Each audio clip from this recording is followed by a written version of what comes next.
بسم الله الرحمن الرحيم. ألف لام ميم.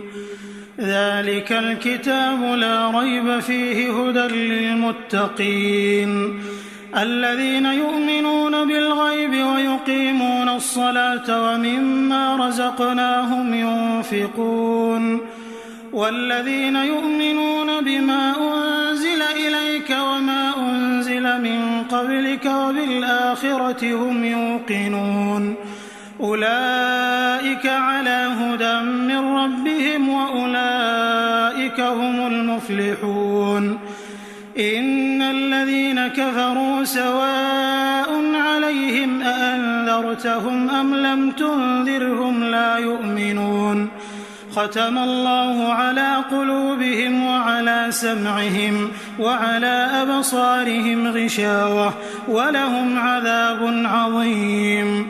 ومن الناس من يقول آمنا بالله وباليوم الآخر وما هم بمؤمنين يخادعون الله والذين آمنوا وما يخدعون إلا أنفسهم وما يشعرون. في قلوبهم مرض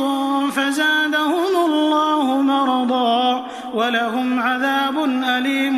بما كانوا يكذبون. وإذا قيل لهم لا تفسدوا في الأرض قالوا إنما نحن مصلحون ألا إنهم هم المفسدون ولكن لا يشعرون. وإذا قيل لهم آمنوا كما آمن الناس قالوا أنؤمن كما آمن السفهاء ألا إنهم هم السفهاء ولكن لا يعلمون. وإذا لقوا الذين آمنوا قالوا آمنا وإذا خلوا إلى شياطينهم قالوا إنا معكم إنما نحن مستهزئون. الله يستهزئ بهم ويمدهم في طغيانهم يعمهون. أولئك الذين اشتروا الضلالة بالهدى فما ربحت تجارتهم وما كانوا مهتدين. مثلهم كمثل الذي استوقد نارا فلما أضاءت ما حوله ذهب الله بنورهم وتركهم في ظلمات لا يبصرون. صم بكم عمي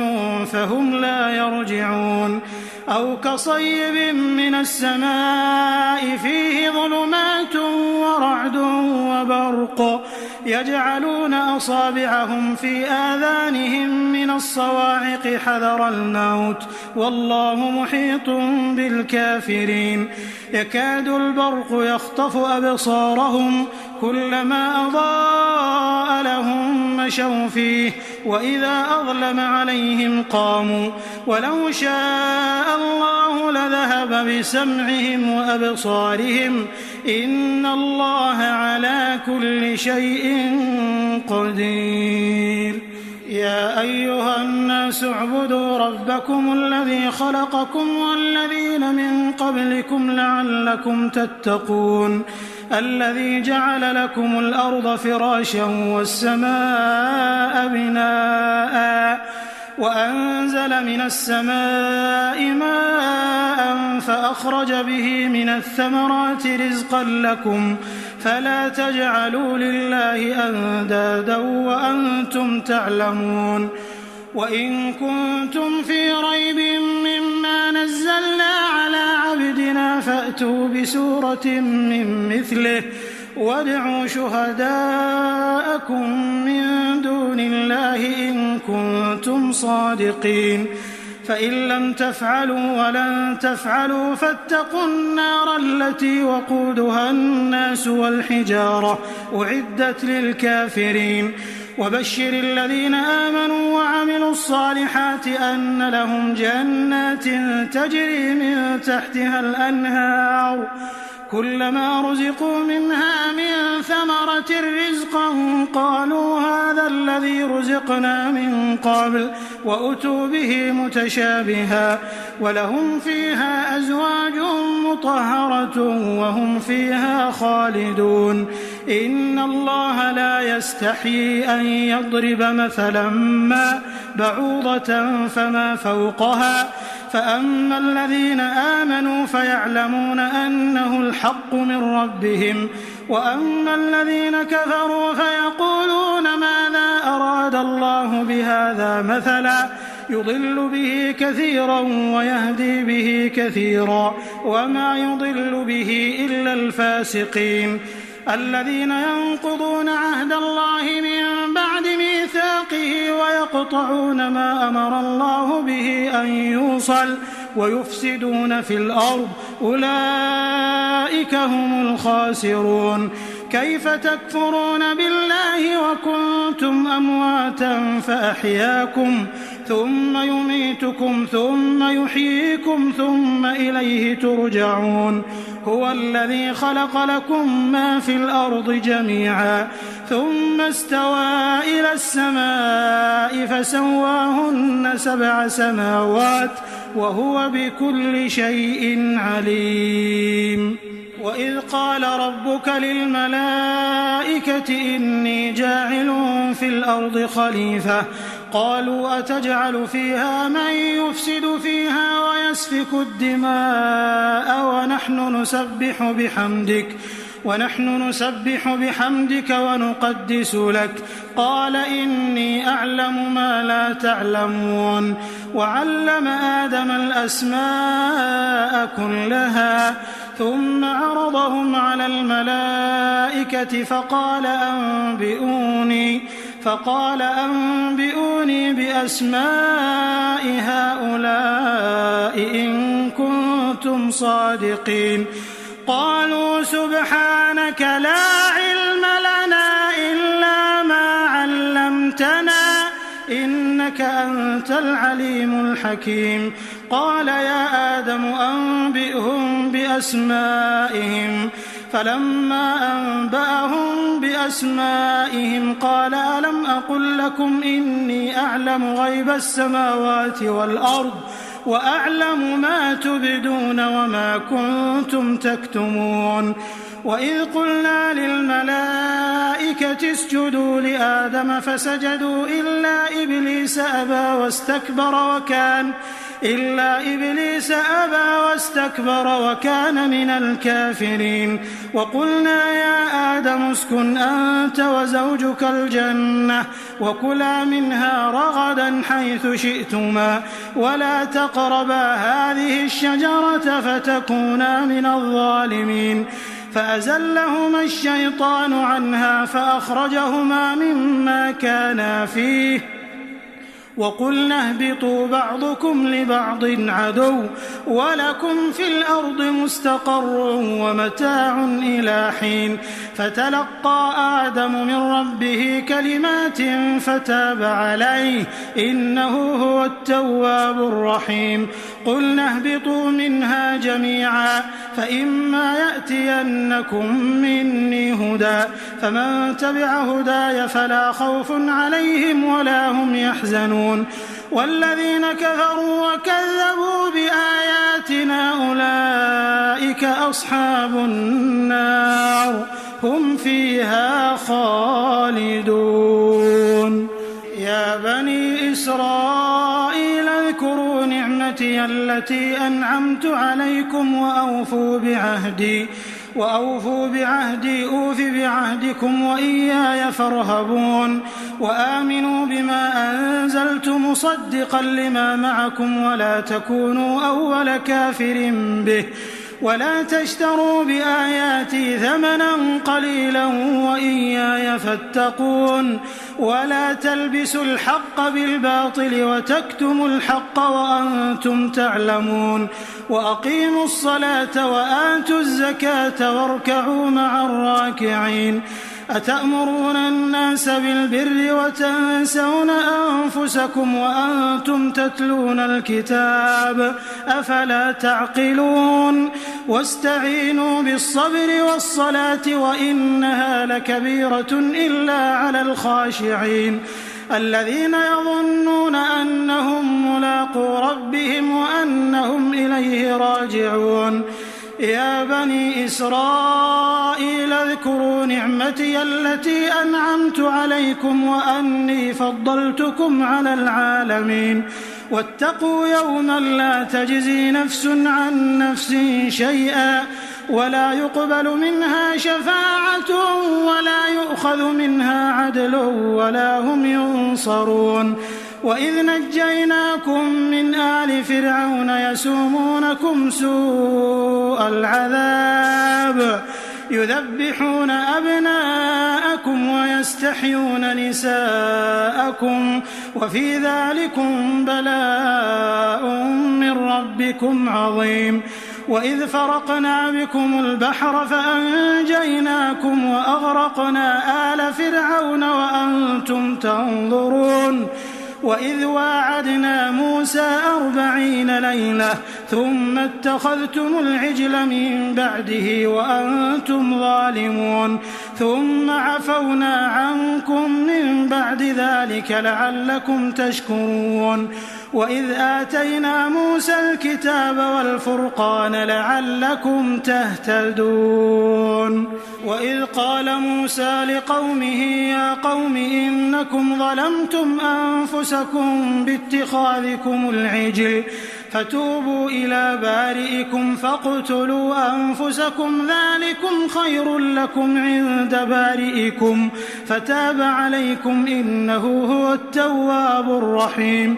وإذ قلتم يا موسى لن نؤمن لك حتى نرى الله جهرة فأخذتكم الصاعقة وأنتم تنظرون ثم بعثناكم من بعد موتكم لعلكم تشكرون وظللنا عليكم الغمام وأنزلنا عليكم المن والسلوى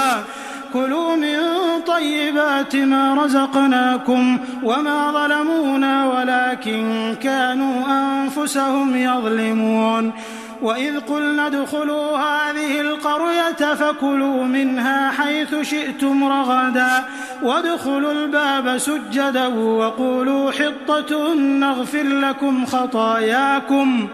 وسنزيد المحسنين فبدل الذين ظلموا قولا غير الذي قيل لهم فأنزلنا على الذين ظلموا رجزا من السماء بما كانوا يفسقون وإذ استسقى موسى لقومه فقل اضرب بعصاك الحجر فانفجرت منه 12 عينا قد علم كل أناس مشربهم كلوا واشربوا من رزق الله ولا تعثوا في الأرض مفسدين وإذ قلتم يا موسى لن نصبر على طعام واحد فادع لنا ربك يخرج لنا مما تنبت الأرض من بقلها وقثائها وفومها وعدسها وبصلها قال أتستبدلون الذي هو أدنى بالذي هو خير اهبطوا مصرا فإن لكم ما سألتم وضربت عليهم الذلة والمسكنة وباءوا بغضب من الله ذلك بأنهم كانوا يكفرون بآيات الله ويقتلون النبيين بغير الحق ذلك بما عصوا وكانوا يعتدون إن الذين آمنوا والذين هادوا والنصارى والصابئين من آمن بالله واليوم الآخر وعمل صالحا فلهم أجرهم عند ربهم ولا خوف عليهم ولا هم يحزنون وإذ أخذنا ميثاقكم ورفعنا فوقكم الطور خذوا ما آتيناكم بقوة واذكروا ما فيه لعلكم تتقون ثم توليتم من بعد ذلك فلولا فضل الله عليكم ورحمته لكنتم من الخاسرين ولقد علمتم الذين اعتدوا منكم في السبت فقلنا لهم كونوا قردة خاسئين فجعلناها نكالا لما بين يديها وما خلفها وموعظة للمتقين. وإذ قال موسى لقومه إن الله يأمركم أن تذبحوا بقرة قالوا أتتخذنا هزوا قال أعوذ بالله أن أكون من الجاهلين قالوا ادع لنا ربك يبين لنا ما هي قال إنه يقول إنها بقرة لا فارض ولا بكر عوان بين ذلك فافعلوا ما تؤمرون قالوا ادع لنا ربك يبين لنا ما لونها قال إنه يقول إنها بقرة صفراء فاقع لونها تسر الناظرين قالوا ادع لنا ربك يبين لنا ما هي إن البقرة شابه علينا وإنا إن شاء الله لمهتدون قال إنه يقول إنها بقرة لا ذلول تثير الأرض ولا تسقي الحرث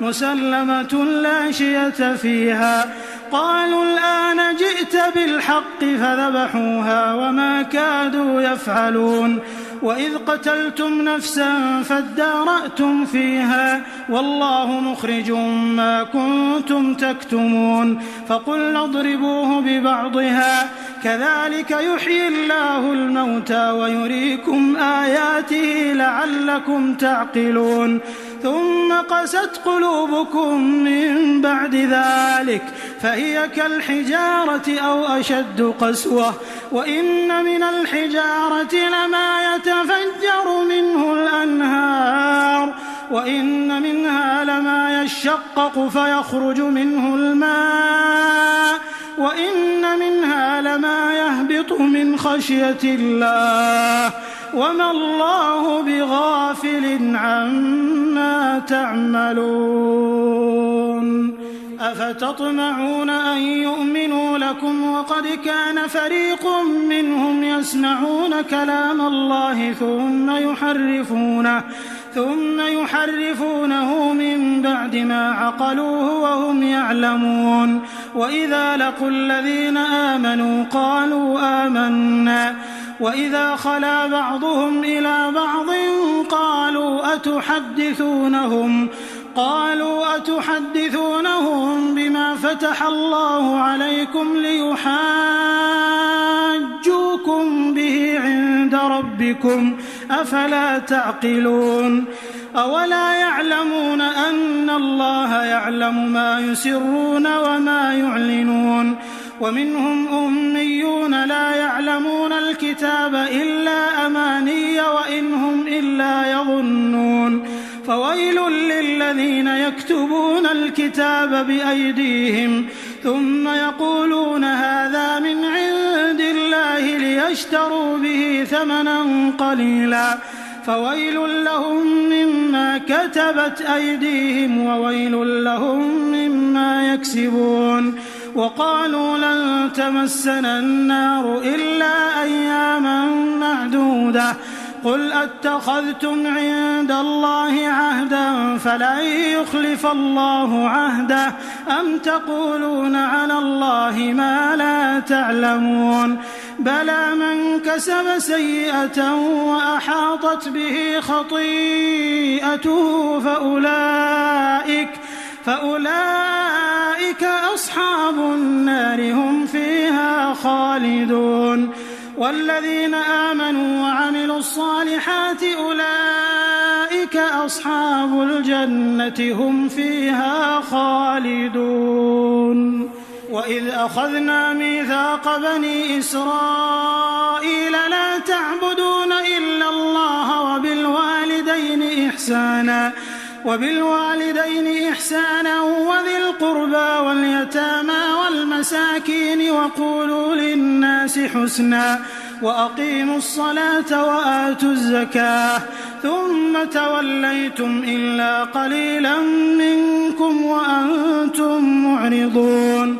وإذ أخذنا ميثاقكم لا تسفكون دماءكم ولا تخرجون أنفسكم من دياركم ثم أقررتم وأنتم تشهدون ثم أنتم هؤلاء تقتلون أنفسكم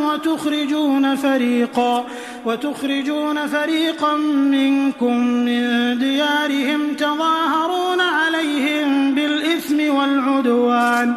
وإن يأتوكم أسارى تفادوهم وهو محرم عليكم إخراجهم أفتؤمنون ببعض الكتاب وتكفرون ببعض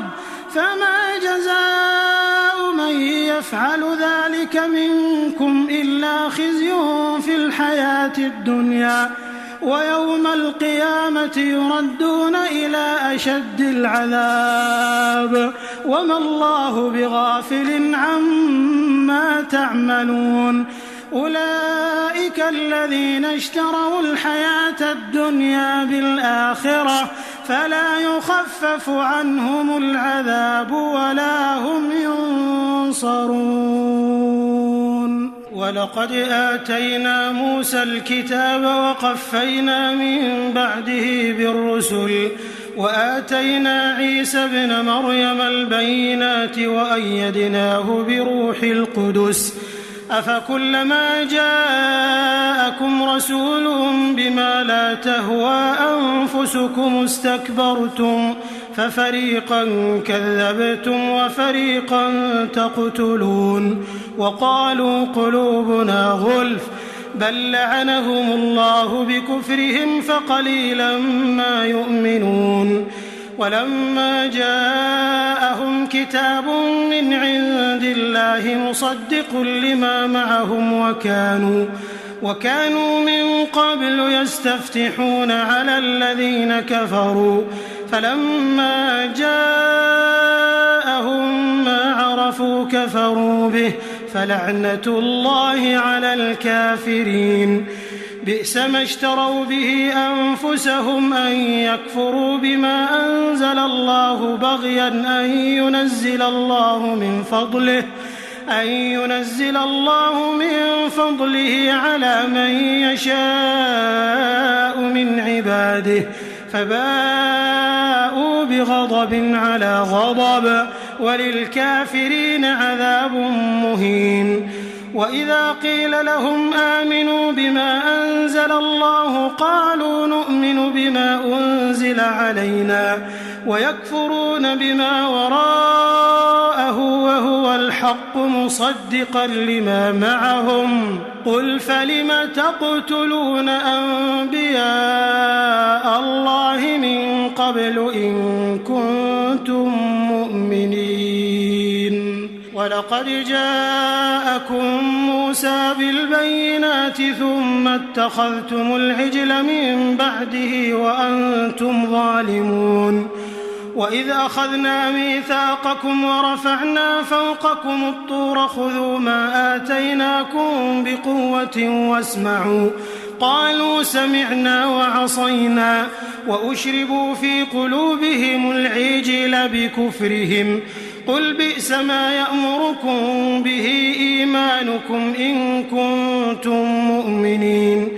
قل إن كانت لكم الدار الآخرة عند الله خالصة من دون الناس فتمنوا الموت إن كنتم صادقين ولن يتمنوه أبدا بما قدمت أيديهم والله عليم بالظالمين. ولتجدنهم أحرص الناس على حياة ومن الذين أشركوا يود أحدهم لو يعمر 1000 سنة وما هو بمزحزحه من العذاب أن يعمر والله بصير بما يعملون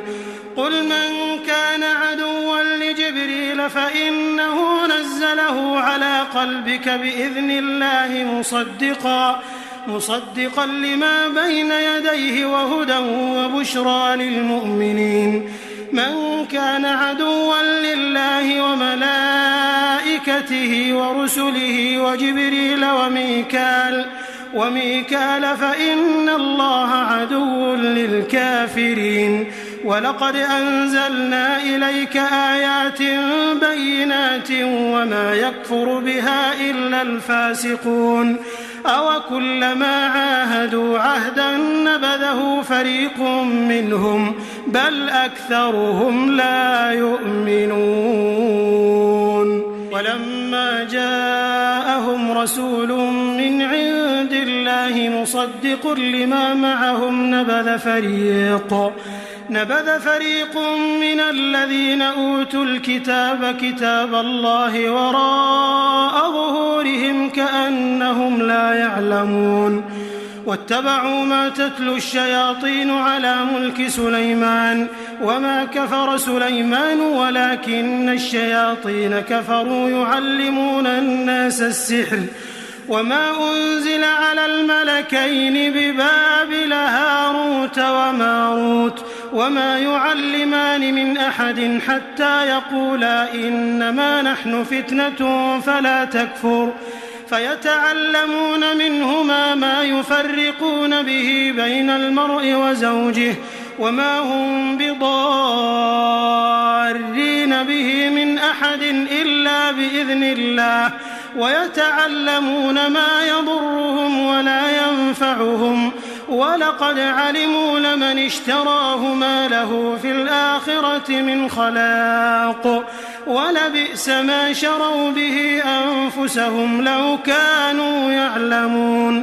ولو أنهم آمنوا واتقوا لمثوبة من عند الله خير لو كانوا يعلمون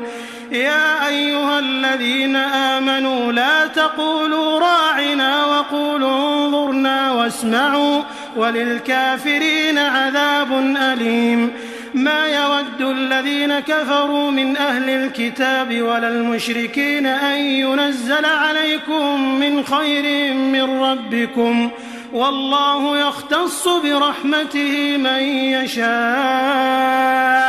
والله ذو الفضل العظيم ما ننسخ من آية أو ننسها نأت بخير منها أو مثلها ألم تعلم أن الله على كل شيء قدير ألم تعلم أن الله له ملك السماوات والأرض وما لكم من دون الله من ولي ولا نصير أم تريدون أن تسألوا رسولكم كما سئل موسى من قبل ومن يتبدل الكفر بالإيمان فقد ضل سواء السبيل ود كثير من أهل الكتاب لو يردونكم من بعد إيمانكم كفارا حسدا من عند أنفسهم من بعد ما تبين لهم الحق فاعفوا واصفحوا حتى يأتي الله بأمره إن الله على كل شيء قدير وأقيموا الصلاة وآتوا الزكاة وما تقدموا لأنفسكم من خير تجدوه عند الله إن الله بما تعملون بصير وقالوا لن يدخل الجنة إلا من كان هودا أو نصارى تلك أمانيهم قل هاتوا برهانكم إن كنتم صادقين بلى من أسلم وجهه لله وهو محسن فله أجره عند ربه ولا خوف عليهم ولا هم يحزنون وقالت اليهود ليست النصارى ليست اليهود على شيء وهم يتلون الكتاب كذلك قال الذين لا يعلمون مثل قولهم فالله يحكم بينهم يوم القيامة فيما كانوا فيه يختلفون ومن أظلم ممن منع مساجد الله أن يذكر فيها اسمه وسعى في خرابها أولئك ما كان لهم أن يدخلوها إلا خائفين لهم في الدنيا خزي ولهم في الآخرة عذاب عظيم ولله المشرق والمغرب فأينما تولوا فثم وجه الله إن الله واسع عليم وقالوا اتخذ الله ولدا سبحانه بل له ما في السماوات والأرض كل له قانتون بديع السماوات والأرض وإذا قضى أمرا فإنما يقول له كن فيكون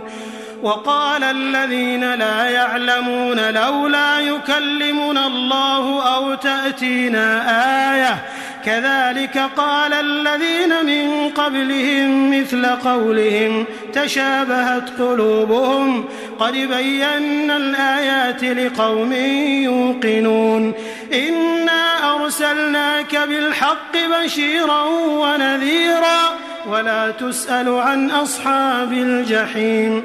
ولن ترضى عنك اليهود ولا النصارى حتى تتبع ملتهم قل إن هدى الله هو الهدى ولئن اتبعت أهواءهم بعد الذي جاءك من العلم ما لك من الله من ولي ولا نصير الذين آتيناهم الكتاب يتلونه حق تلاوته أولئك يؤمنون به ومن يكفر به فأولئك هم الخاسرون يا بني إسرائيل اذكروا نعمتي التي أنعمت عليكم وأني فضلتكم على العالمين واتقوا يوما لا تجزي نفس عن نفس شيئا ولا يقبل منها عدل ولا تنفعها شفاعة ولا هم ينصرون وإذ ابتلى إبراهيم ربه بكلمات فأتمهم قال إني جاعلك للناس إماما قال ومن ذريتي قال لا ينال عهد الظالمين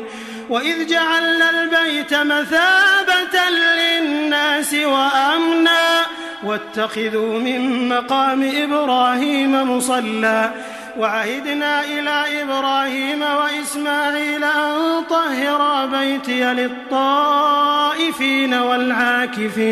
والعاكفين والركع السجود وإذ قال إبراهيم رب اجعل هذا بلدا آمنا وارزق أهله من الثمرات من آمن منهم بالله واليوم الآخر قال ومن كفر فأمتعه قليلا ثم أضطره إلى عذاب النار وبئس المصير وإذ يرفع إبراهيم القواعد من البيت وإسماعيل ربنا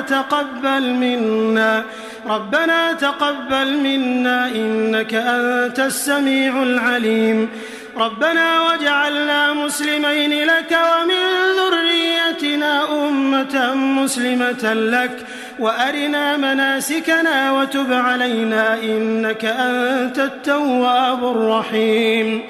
ربنا وابعث فيهم رسولا منهم يتلو عليهم آياتك ويعلمهم الكتاب والحكمة ويزكيهم إنك أنت العزيز الحكيم ومن يرغب عن ملة إبراهيم إلا من سفه نفسه ولقد اصطفيناه في الدنيا وإنه في الآخرة لمن الصالحين إذ قال له ربه أسلم قال أسلمت لرب العالمين. ووصى بها إبراهيم بنيه ويعقوب يا بني إن الله اصطفى لكم الدين فلا تموتن إلا وأنتم مسلمون. أم كنتم شهداء إذ حضر يعقوب الموت إذ قال لبنيه ما تعبدون من بعدي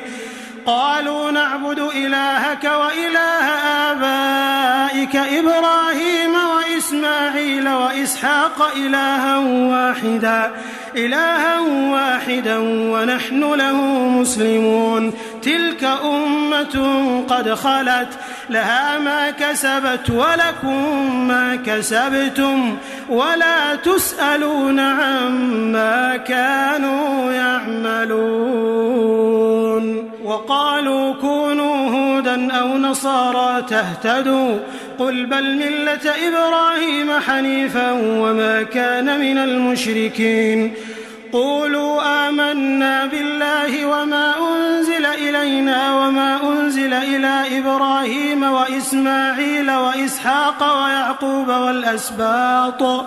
وما أوتي موسى وعيسى وما أوتي النبيون من ربهم لا نفرق بين أحد منهم ونحن له مسلمون. فإن آمنوا بمثل ما آمنتم به فقد اهتدوا وإن تولوا فإنما هم في شقاق فسيكفيكهم الله وهو السميع العليم. صبغة الله ومن أحسن من الله صبغة ونحن له عابدون. قل أتحاجوننا في الله وهو ربنا وربكم ولنا أعمالنا ولكم أعمالكم ونحن له مخلصون. أم تقولون إن إبراهيم وإسماعيل وإسحاق ويعقوب والأسباط كانوا هودا أو نصارى قل أأنتم أعلم أم الله ومن أظلم ممن كتم شهادة عنده من الله وما الله بغافل عما تعملون. تلك أمة قد خلت لها ما كسبت ولكم ما كسبتم ولا تسألون عما كانوا يعملون. سيقول السفهاء من الناس ما ولاهم عن قبلتهم التي كانوا عليها قل لله المشرق والمغرب يهدي من يشاء إلى صراط مستقيم. وكذلك جعلناكم أمة وسطا لتكونوا شهداء على الناس ويكون الرسول عليكم شهيدا. وما جعلنا القبلة التي كنت عليها إلا لنعلم من يتبع الرسول ممن ينقلب على عقبيه وإن كانت لكبيرة إلا على الذين هدى الله وما كان الله ليضيع إيمانكم إن الله بالناس لرؤوف رحيم. قد نرى تقلب وجهك في السماء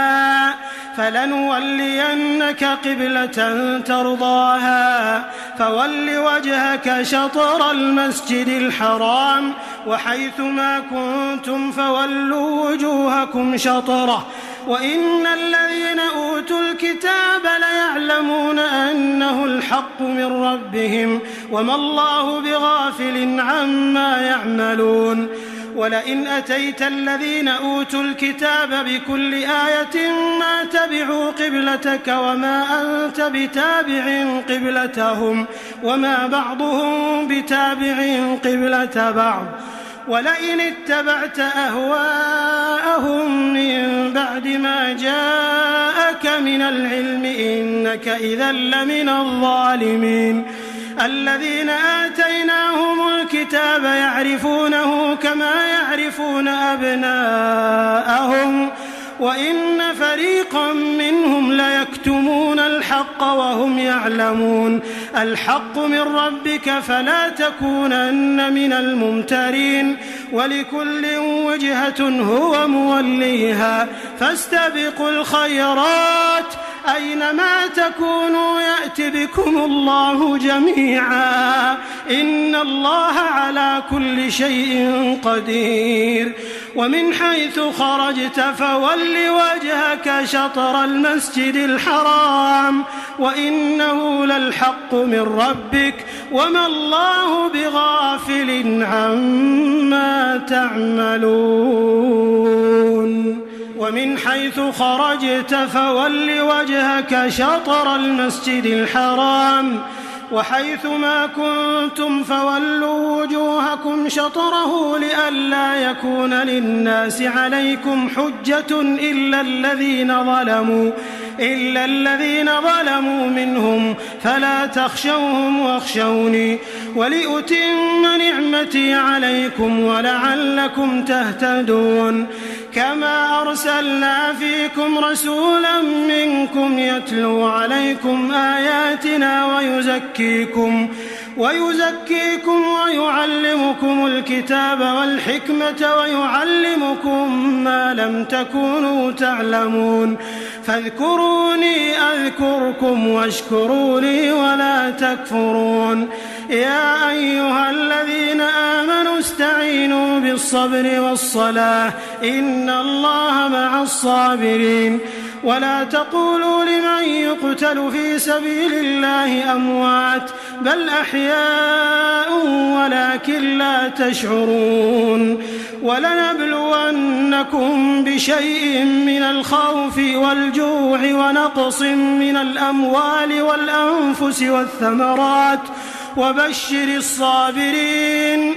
الذين إذا أصابتهم مصيبة قالوا إنا لله وإنا إليه راجعون أولئك عليهم صلوات من ربهم ورحمة وأولئك هم المهتدون إن الصفا والمروة من شعائر الله فمن حج البيت أو اعتمر فلا جناح عليه أن يطوف بهما ومن تطوع خيرا فإن الله شاكر عليم إن الذين يكتمون ما أنزلنا من البينات والهدى من بعد ما بيناه للناس في الكتاب أولئك يلعنهم الله ويلعنهم اللاعنون إلا الذين تابوا وأصلحوا وبينوا فأولئك أتوب عليهم وأنا التواب الرحيم إن الذين كفروا وماتوا وهم كفار أولئك عليهم لعنة الله والملائكة والناس أجمعين خالدين فيها لا يخفف عنهم العذاب ولا هم ينظرون وإلهكم إله واحد لا إله إلا هو الرحمن الرحيم إن في خلق السماوات والأرض واختلاف الليل والنهار والفلك التي تجري في البحر بما ينفع الناس وما أنزل الله من السماء من ماء فأحيا به الأرض بعد موتها وبث فيها من كل دابة وتصريف الرياح والسحاب المسخر بين السماء والأرض لآيات لقوم يعقلون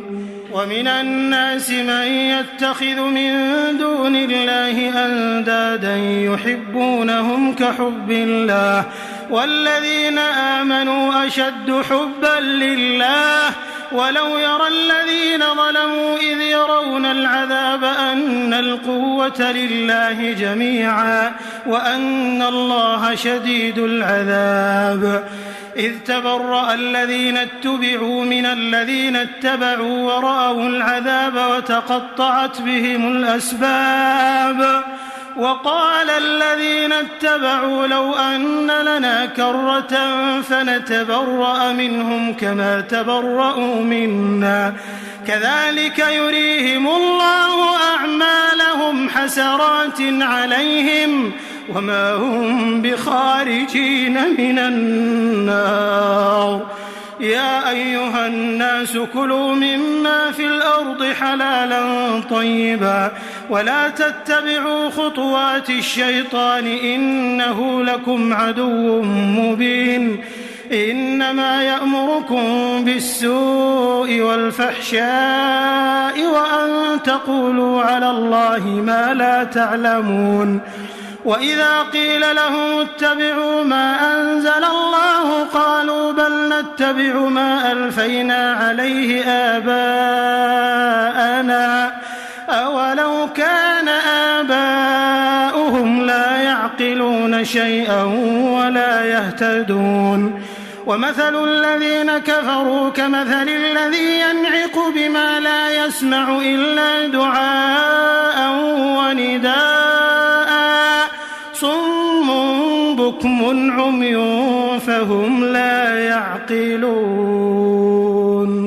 يا أيها الذين آمنوا كلوا من طيبات ما رزقناكم واشكروا لله إن كنتم إياه تعبدون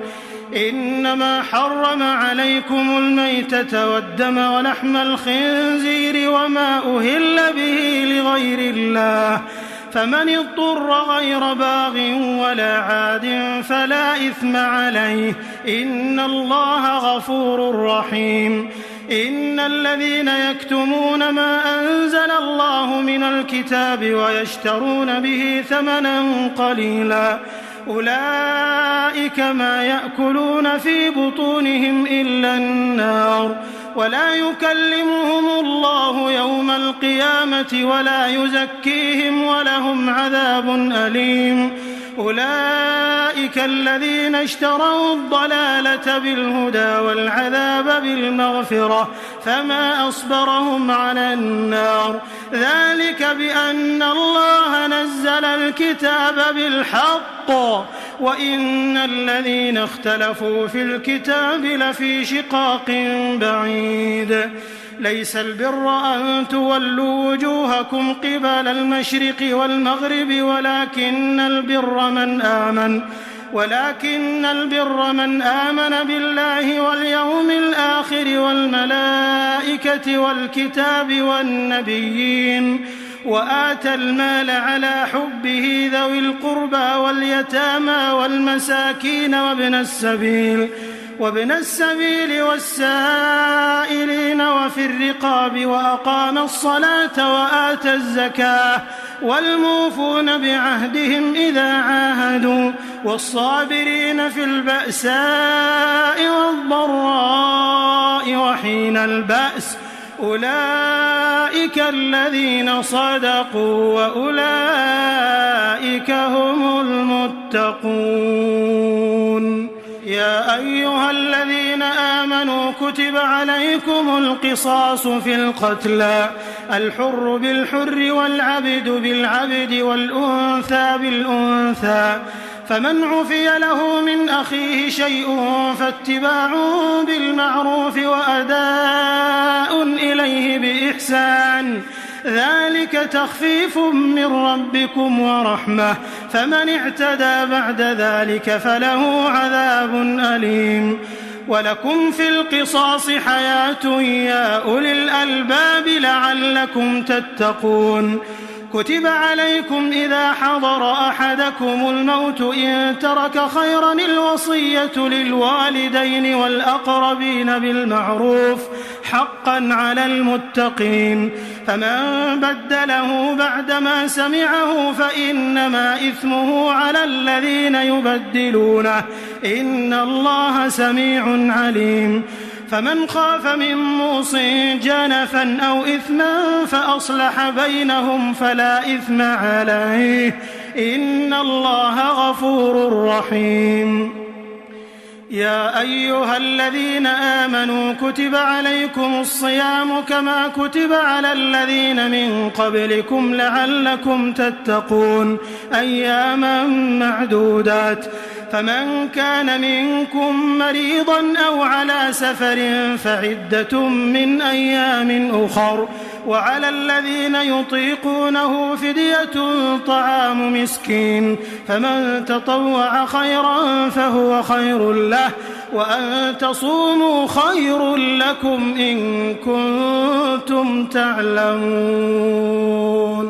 شهر رمضان الذي أنزل فيه القرآن هدى للناس وبينات من الهدى والفرقان فمن شهد منكم الشهر فليصم ومن كان مريضا أو على سفر فعدة من أيام أخر يريد الله بكم اليسر ولا يريد بكم العسر ولتكملوا العدة ولتكبروا الله على ما هداكم ولعلكم تشكرون وإذا سألك عبادي عني فإني قريب أجيب دعوة الداع إذا دعان فليستجيبوا لي وليؤمنوا بي لعلهم يرشدون أحل لكم ليلة الصيام الرفث إلى نسائكم هن لباس لكم وأنتم لباس لهن علم الله أنكم كنتم تختانون أنفسكم فتاب عليكم وعفى عنكم فالآن باشروهن وابتغوا ما كتب الله لكم وكلوا واشربوا حتى يتبين لكم الخيط الأبيض من الخيط الأسود من الفجر ثم أتموا الصيام إلى الليل ولا تباشروهن وأنتم عاكفون في المساجد تلك حدود الله فلا تقربوها كذلك يبين الله آياته للناس لعلهم يتقون ولا تأكلوا أموالكم بينكم بالباطل وتدلوا بها إلى الحكام لتأكلوا فريقا من أموال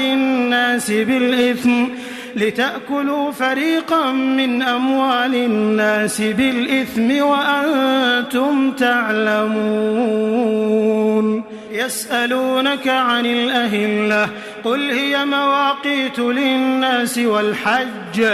وليس البر بأن تأتوا البيوت من ظهورها ولكن البر من اتقى وأتوا البيوت من أبوابها واتقوا الله لعلكم تفلحون وقاتلوا في سبيل الله الذين يقاتلونكم ولا تعتدوا إن الله لا يحب المعتدين وقتلوهم حيث ثقفتموهم وأخرجوهم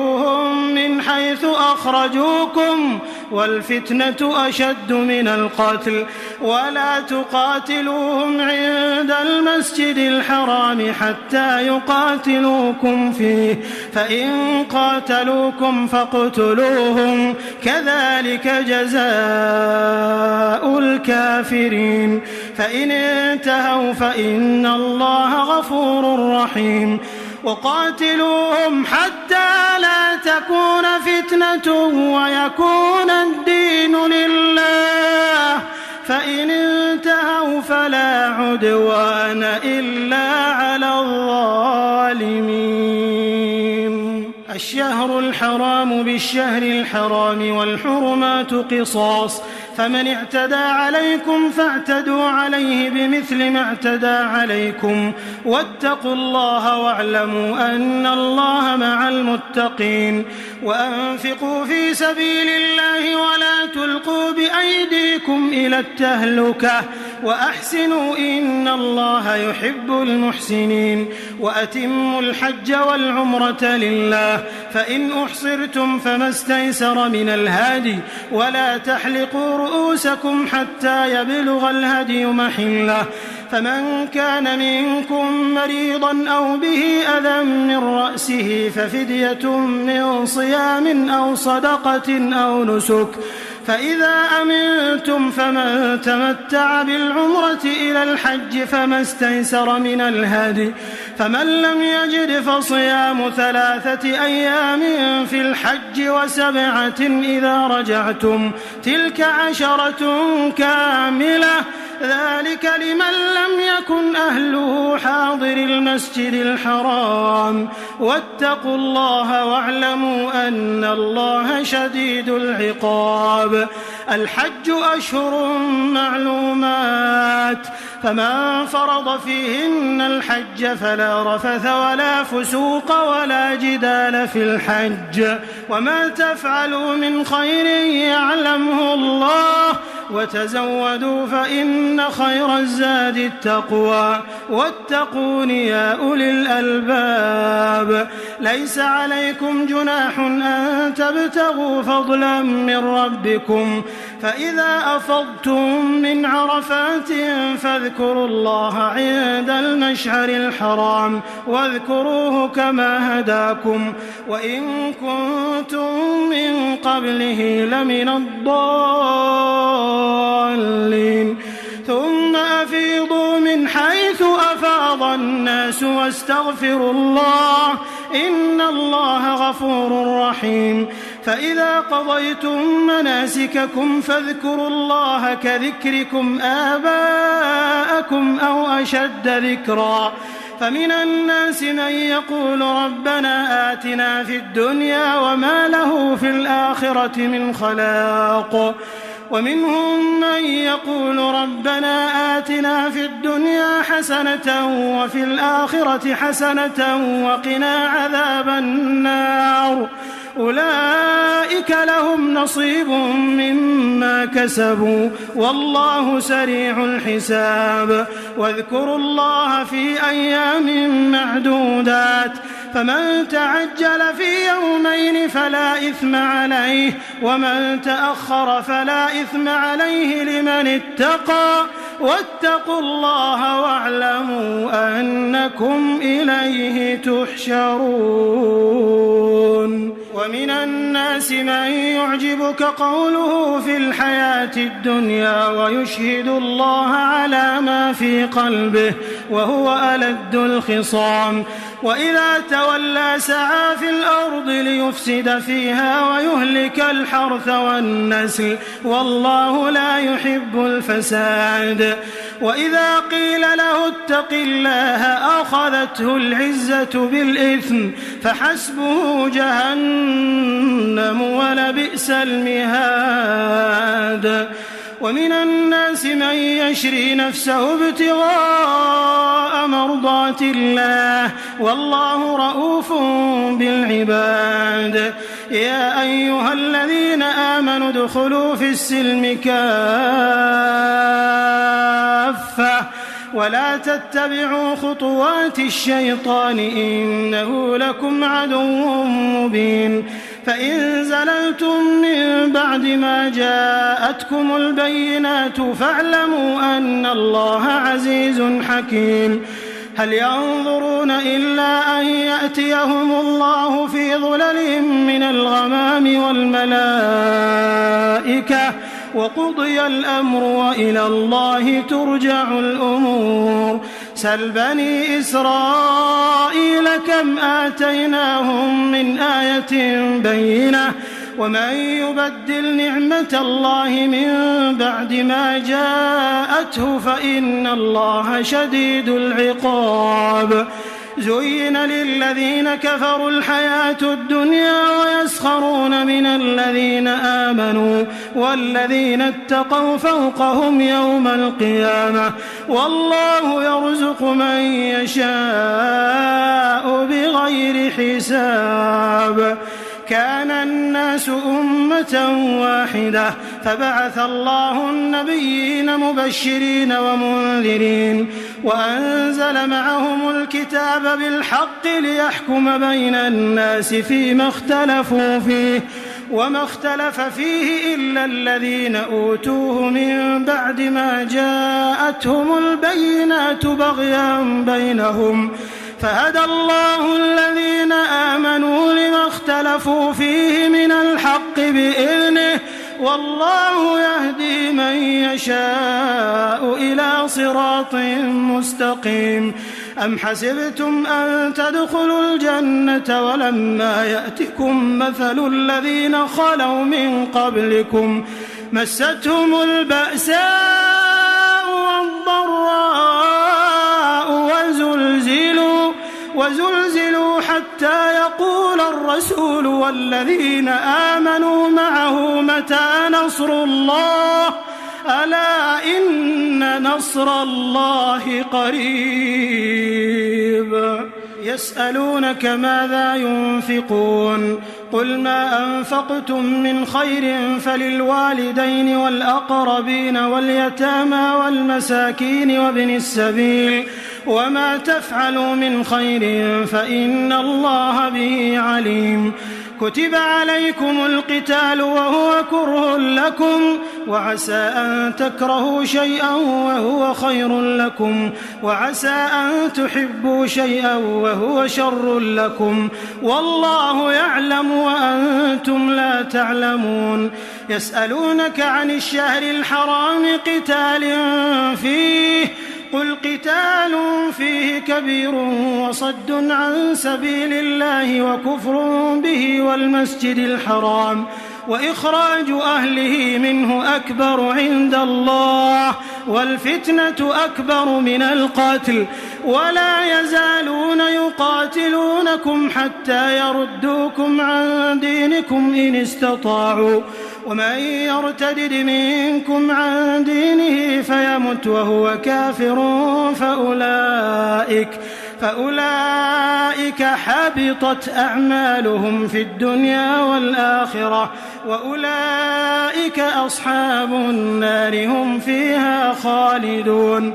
إن الذين آمنوا والذين هاجروا وجاهدوا في سبيل الله أولئك يرجون رحمة الله والله غفور رحيم. يسألونك عن الخمر والميسر قل فيهما إثم كبير ومنافع للناس وإثمهما أكبر من نفعهما ويسألونك ماذا ينفقون قل العفو كذلك يبين الله لكم الآيات لعلكم تتفكرون في الدنيا والآخرة. ويسألونك عن اليتامى قل إصلاح لهم خير وإن تخالطوهم فإخوانكم والله يعلم المفسد من المصلح ولو شاء الله لأعنتكم إن الله عزيز حكيم. ولا تنكحوا المشركات حتى يؤمنوا ولأمة مؤمنة خير من مشركة ولو أعجبتكم ولا تنكحوا المشركين حتى يؤمنوا ولعبد مؤمن خير من مشرك ولو أعجبكم أولئك يدعون إلى النار والله يدعو إلى الجنة والمغفرة بإذنه ويبين آياته للناس لعلهم يتذكرون. ويسألونك عن المحيض قل هو أذى فاعتزلوا النساء في المحيض ولا تقربوهن حتى يطهرن فإذا تطهرن فأتوهن من حيث أمركم الله إن الله يحب التوابين ويحب المتطهرين. نساؤكم حرث لكم فأتوا حرثكم أنى شئتم وقدموا لأنفسكم واتقوا الله واعلموا أنكم ملاقوه وبشر المؤمنين. ولا تجعلوا الله عرضة لأيمانكم أن تبروا وتتقوا وتصلحوا بين الناس والله سميع عليم. لا يؤاخذكم الله باللغو في أيمانكم ولكن يؤاخذكم بما كسبت قلوبكم والله غفور حليم. للذين يؤلون من نسائهم تربص 4 أشهر فإن فاءوا فإن الله غفور رحيم. وإن عزموا الطلاق فإن الله سميع عليم. والمطلقات يتربصن بأنفسهن 3 قروء ولا يحل لهن أن يكتمن ما خلق الله في أرحامهن إن كن يؤمن بالله واليوم الآخر وبعولتهن أحق بردهن في ذلك إن أرادوا إصلاحا ولهن مثل الذي عليهن بالمعروف وللرجال عليهن درجة والله عزيز حكيم. الطلاق 2 فإمساك بمعروف أو تسريح بإحسان. ولا يحل لكم أن تأخذوا مما آتيتموهن شيئا إلا أن يخافا ألا يقيما حدود الله. فإن خفتم ألا يقيما حدود الله فلا جناح عليهما فيما افتدت به. تلك حدود الله فلا تعتدوها. ومن يتعد حدود الله فأولئك هم الظالمون. فإن طلقها فلا تحل له من بعد حتى تنكح زوجا غيره. فإن طلقها فلا جناح عليهما أن يتراجعا إن ظنا أن يقيما حدود الله. وتلك حدود الله يبينها لقوم يعلمون. وإذا طلقتم النساء فبلغن أجلهن فأمسكوهن بمعروف أو سرحوهن بمعروف ولا تمسكوهن ضرارا لتعتدوا ومن يفعل ذلك فقد ظلم نفسه. ولا تتخذوا آيات الله هزوا واذكروا نعمة الله عليكم وما أنزل عليكم من الكتاب والحكمة يعظكم به واتقوا الله واعلموا أن الله بكل شيء عليم. وإذا طلقتم النساء فبلغن أجلهن فلا تعضلوهن أن ينكحن أزواجهن إذا تراضوا بينهم بالمعروف. ذلك يوعظ به من كان منكم يؤمن بالله واليوم الآخر ذلكم أزكى لكم وأطهر والله يعلم وأنتم لا تعلمون.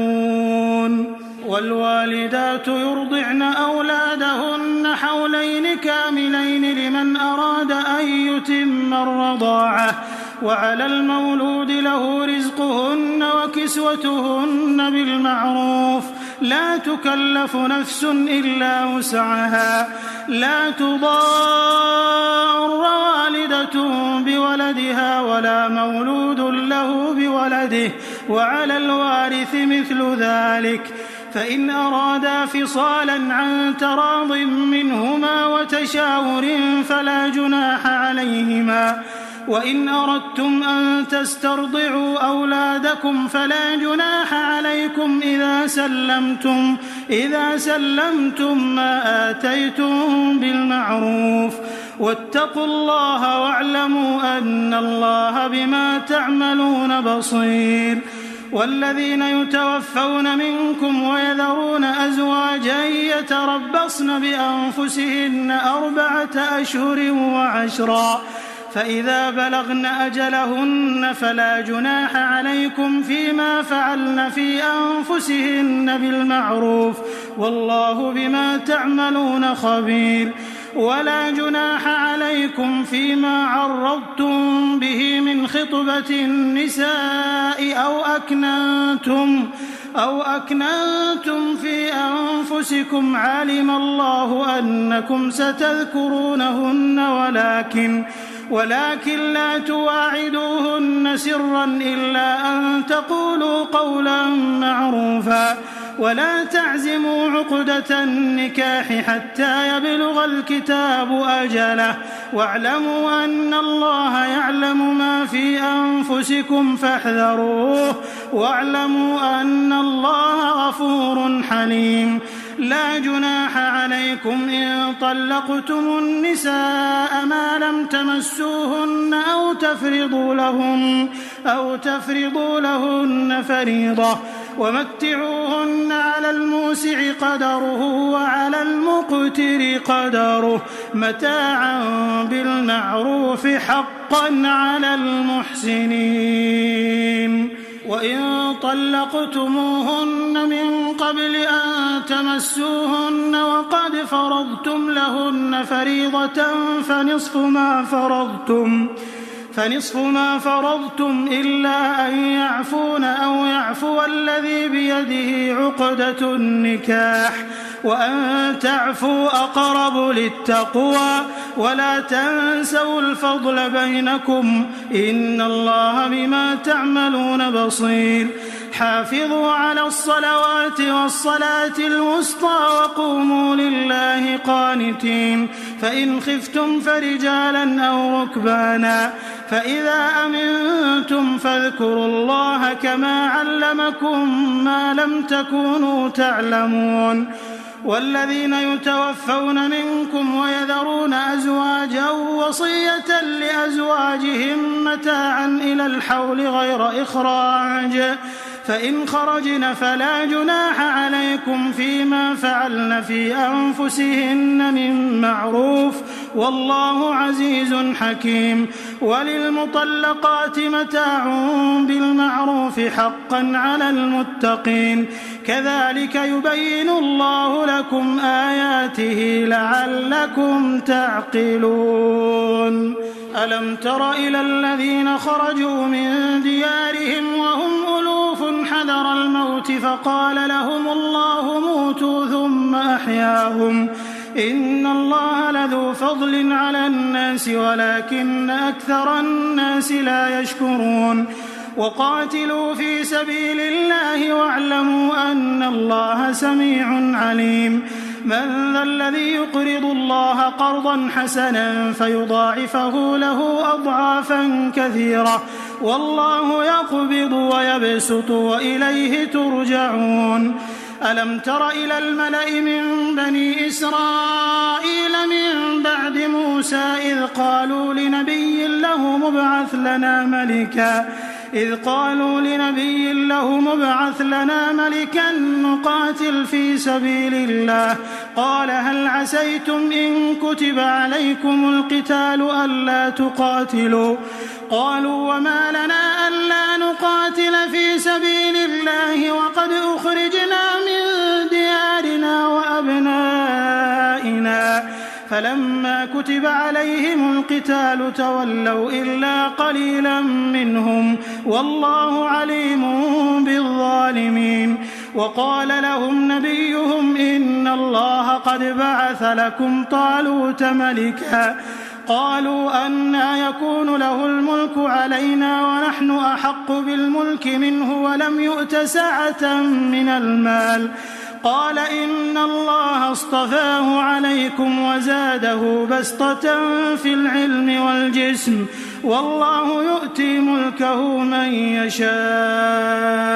والله واسع عليم وقال لهم نبيهم إن آية ملكه أن يأتيكم التابوت فيه سكينة من ربكم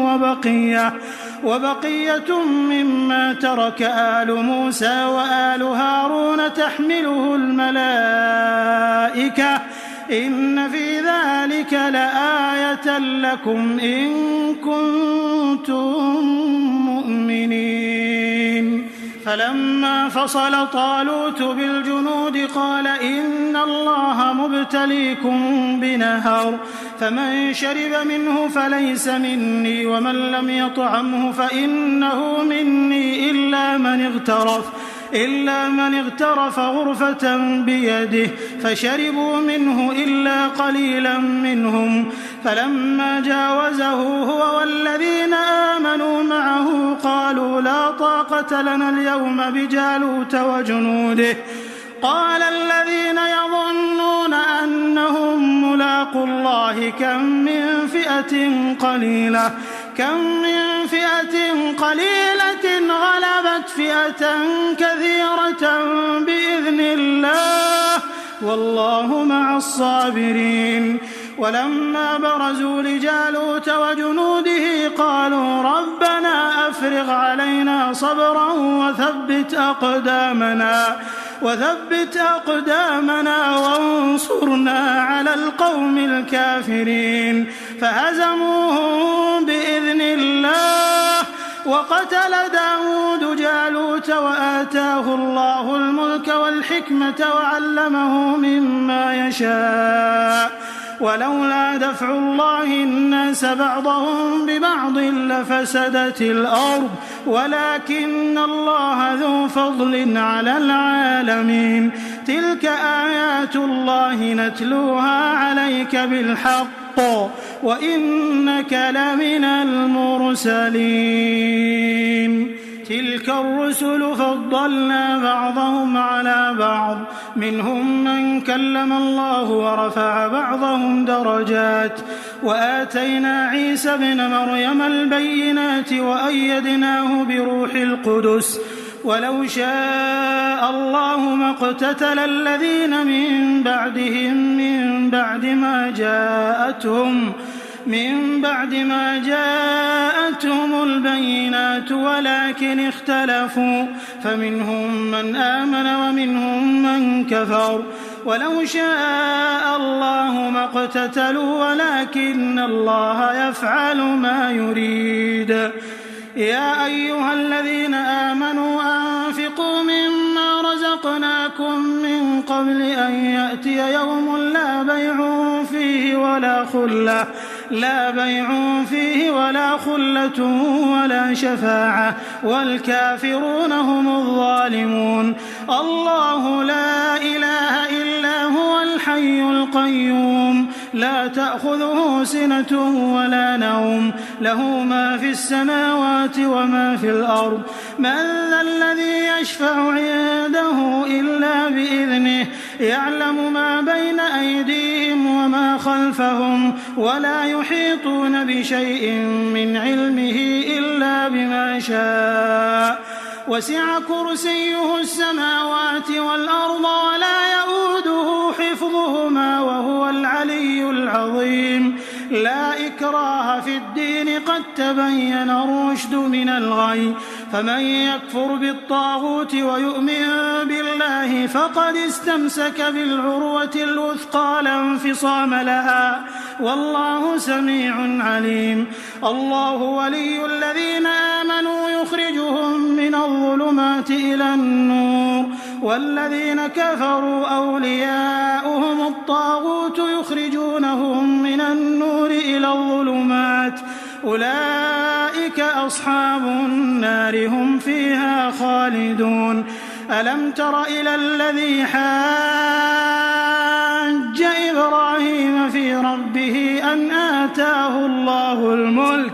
إذ قال إبراهيم ربي الذي يحيي ويميت قال أنا أحيي وأميت قال إبراهيم فإن الله يأتي بالشمس من المشرق فأت بها من المغرب فبهت الذي كفر والله لا يهدي القوم الظالمين.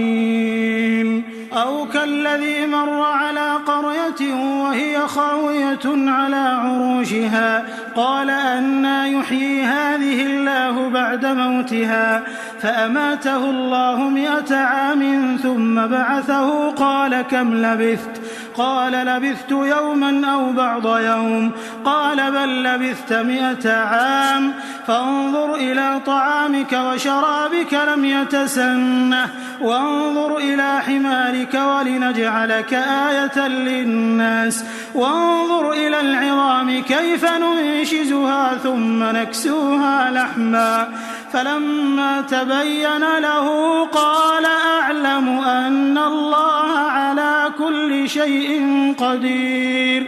وإذ قال إبراهيم رب أرني كيف تحيي الموتى قال أولم تؤمن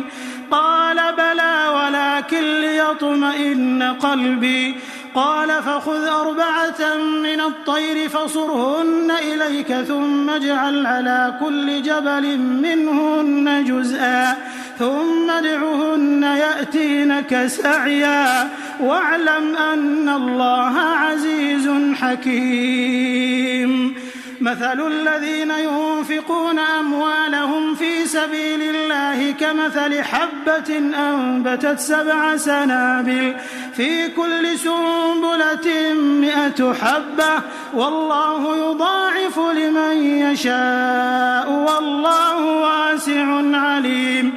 الذين ينفقون أموالهم في سبيل الله ثم لا يتبعون ما أنفقوا منا ولا أذى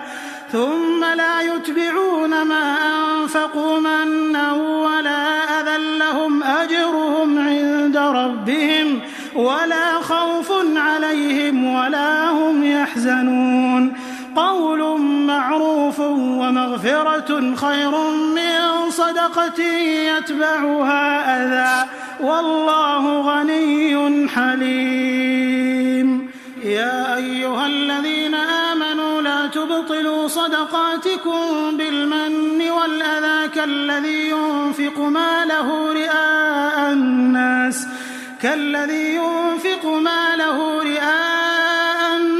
ولا يؤمن بالله واليوم الآخر فمثله كمثل صفوان عليه تراب فأصابه وابل فتركه صلدا لا يقدرون على شيء مما كسبوا والله لا يهدي القوم الكافرين ومثل الذين ينفقون أموالهم ابتغاء مرضات الله وتثبيتا من أنفسهم كمثل جنة بربوة أصابها وابل فآتت أكلها ضعفين فإن لم يصبها وابل فطل والله بما تعملون بصير أيود أحدكم أن تكون له جنة من نخيل وأعناب تجري من تحتها الأنهار له فيها من كل الثمرات وأصابه الكبر وله ذرية ضعفاء فأصابها إعصار فيه نار فاحترقت كذلك يبين الله لكم الآيات لعلكم تتفكرون يا أيها الذين آمنوا أنفقوا من طيبات ما كسبتم ومما أخرجنا لكم من الأرض ولا تيمموا الخبيث منه تنفقون ولستم بآخذيه إلا أن تغمضوا فيه واعلموا أن الله غني حميد الشيطان يعدكم الفقر ويأمركم بالفحشاء والله يعدكم مغفرة منه وفضلا والله واسع عليم يؤتي الحكمة من يشاء ومن يؤت الحكمة فقد أوتي خيرا كثيرا وما يذكر إلا أولو الألباب وما أنفقتم من نفقة أو نذرتم من نذر فإن الله يعلمه وما للظالمين من أنصار إن تبدوا الصدقات فنعما هي وإن تخفوها وتؤتوها الفقراء فهو خير لكم ويكفر عنكم من سيئاتكم والله بما تعملون خبير. ليس عليك هداهم ولكن الله يهدي من يشاء وما تنفقوا من خير فلأنفسكم وما تنفقون إلا ابتغاء وجه الله وما تنفقوا من خير يوفى إليكم وأنتم لا تظلمون. للفقراء الذين أحصروا في سبيل الله لا يستطيعون ضربا في الأرض يحسبهم الجاهل أغنياء من التعفف تعرفهم بسيماهم لا يسألون الناس إلحافا وما تنفقوا من خير فإن الله به عليم. الذين ينفقون أموالهم بالليل والنهار سرا وعلانية فلهم أجرهم عند ربهم ولا خوف عليهم ولا هم يحزنون. الذين يأكلون الربا لا يقومون إلا كما يقوم الذي يتخبطه الشيطان من المس ذلك بأنهم قالوا إنما البيع مثل الربا وأحل الله البيع وحرم الربا فمن جاءه موعظة من ربه فانتهى فله ما سلف وأمره إلى الله ومن عاد فأولئك أصحاب النار هم فيها خالدون. يمحق الله الربا ويربي الصدقات والله لا يحب كل كفار أثيم. إن الذين آمنوا وعملوا الصالحات وأقاموا الصلاة وآتوا الزكاة لهم أجرهم عند ربهم ولا خوف عليهم ولا هم يحزنون. يا أيها الذين آمنوا اتقوا الله وذروا ما بقي من الربا إن كنتم مؤمنين فإن لم تفعلوا فأذنوا بحرب من الله ورسوله وإن تبتم فلكم رؤوس أموالكم لا تظلمون ولا تظلمون. وإن كان ذو عسرة فنظرة إلى ميسرة وأن تصدقوا خير لكم إن كنتم تعلمون. واتقوا يوما ترجعون فيه إلى الله ثم توفى كل نفس ما كسبت وهم لا يظلمون.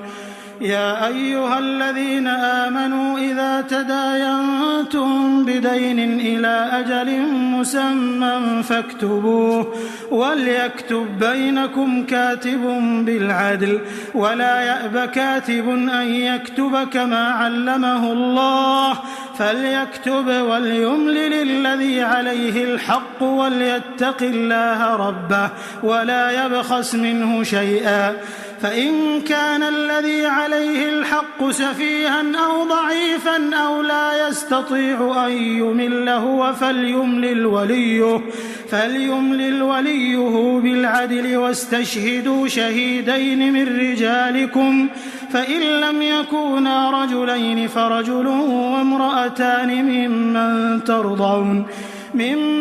ترضون من الشهداء أن تضل إحداهما فتذكر إحداهما الأخرى ولا يأبى الشهداء إذا ما دعوا ولا تسأموا أن تكتبوه صغيرا أو كبيرا إلى أجله ذلكم أقسط عند الله وأقوم للشهادة وأدنى ألا ترتابوا إلا أن تكون تجارة حاضرة تديرونها بينكم فليس عليكم جناح ألا تكتبوها وأشهدوا إذا تبايعتم ولا يضار كاتب ولا شهيد وإن تفعلوا فإنه فسوق بكم واتقوا الله ويعلمكم الله والله بكل شيء عليم. وإن كنتم على سفر ولم تجدوا كاتبا فرهان مقبوضة فإن أمن بعضكم بعضا فليؤد الذي ائتمن أمانته وليتق الله ربه ولا تكتموا الشهادة ومن يكتمها فإنه آثم